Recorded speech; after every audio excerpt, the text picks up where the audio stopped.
Good day mga kapartners, nandito tayo ngayon sa may Kampupot, Marcelo Village, Parañaque. At shout out kay Sir Christian, isa sa mga may-ari ng buy and sell dito sa may Kampupot Street, Marcelo Village.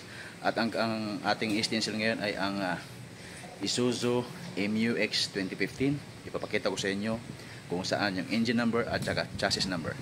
Sa mga gustong kumuha dito sa may Marcelo Village, pumunta lang dito kay Sir Christian. So yun lang mga kapartners. Okay mga kapartners, ang unit na stencil natin ngayon ay ang Isuzu MU-X 2015 model.